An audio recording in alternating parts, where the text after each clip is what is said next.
What's up guys, my name's Diachronic, your host on this Destiny video. In today's video, I'm going to be reviewing the one-way ticket rocket launcher. If you guys don't know, this is a Vanguard rocket launcher that can be purchased from the Vanguard quartermaster, I believe. A little robot over to the right with the ships and stuff for 150 marks. And it's actually a very interesting weapon, and a weapon that's actually sought after for a lot of people. It's a very similar weapon called the Valedictorian that's actually a similar version, but it has void damage instead of fire. That's also sold by the Crucible Master. Alright guys, let's try to get 477 likes on today's video because that sounds like fun.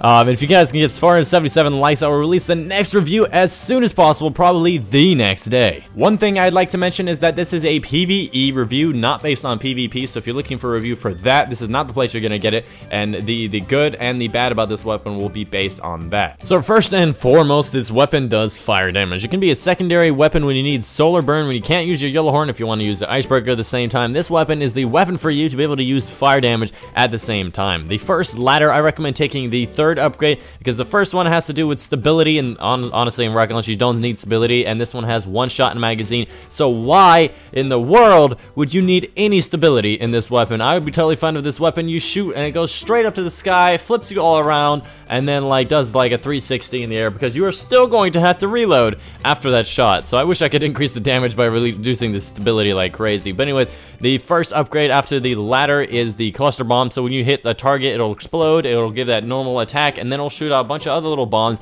that will also damage targets. And there's very, very important information about that I will be talking about a little bit later. Obviously, there's that first damage upgrade, and then we move on to the second ladder. The first upgrade, hey, well, it increases your stability. That's a good upgrade, right? Am I right? No, it's a horrible upgrade. Forget that upgrade. The second one makes it so you have a higher blast radius, and the last one increases your maximum ammo capacity. I thought the maximum ammo capacity would increase your maximum total ammo. So if you had like 2 plus 5 in your clip, or let's say 2 plus 6, that's what it had. I thought it would increase it to 2 plus 8 or 2 plus 7 or something like that in your total ammo capacity or something.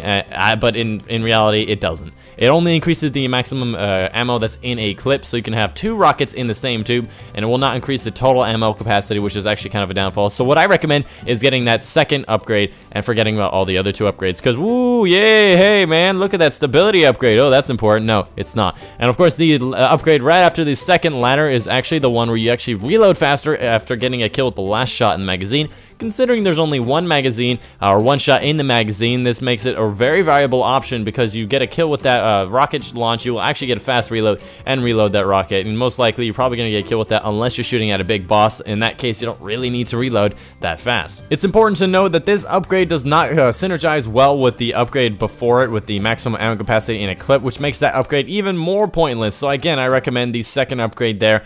Both ladders have very clear upgrades. I don't think there's any competition there. Of course, you have your standard damage upgrades, goes up to 331 attack. Some things that I really want to stress that's very important about this weapon is that a cluster bomb is absolutely garbage. This weapon does not have a tracker. It cannot track targets, so you have to shoot it at the ground or at a target that's not moving. It's very hard to hit Omnigo with this thing, and I fucking hate Omnigo because it's so hard to hit her because she like flies around and avoids your shots. But this cluster bomb just does no damage at all. I don't know what the hell they were thinking. The blast radius on the cluster bombs are just insanely minuscule, and when they do hit, they do like 50 damage or something. They're not worth it. Do not rely on this cluster bomb being good. This weapon is just an average or a below average weapon because of that. I thought this cluster bomb was going to be very good compared to like the yellow horn. That was a very good thing. I know the dragon's breath had that little area of effect flare.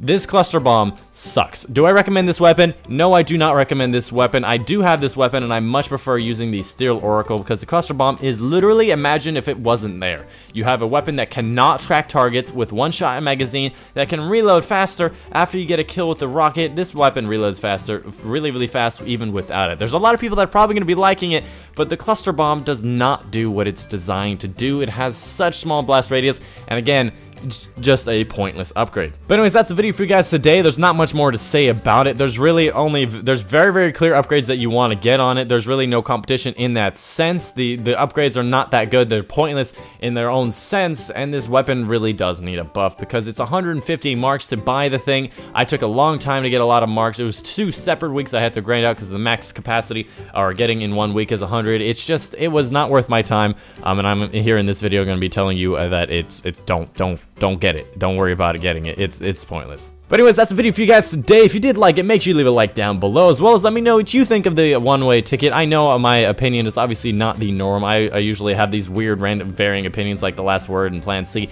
But let me know in the comments down below what you think of this weapon. Maybe there's something I missed, and of course, if you want to see more information, just check down the comments. I'm sure there's plenty of people that want to tell me something different, because I know the last word people were pissed. I'm not sure if this is good in PvP, because again, I only review things based on a PvE notion, because I only play actual PvE. But anyways, that's the video for you guys today. If you did enjoy it, make sure you leave a like down below. It really helps the channel out, really shows support, and as well as let me know in the comments down below what kind of review, what weapon you want me to review down below, as well as just check out the reviews. I've got a lot of them in the past, so a lot of reviews coming. So if you guys can hit that likes, I think it was like 477 or something, I will release the next video, the next review, as soon as possible. Anyways, that's the video for you guys today. I hope you guys enjoyed, and I'll see you guys on the next one.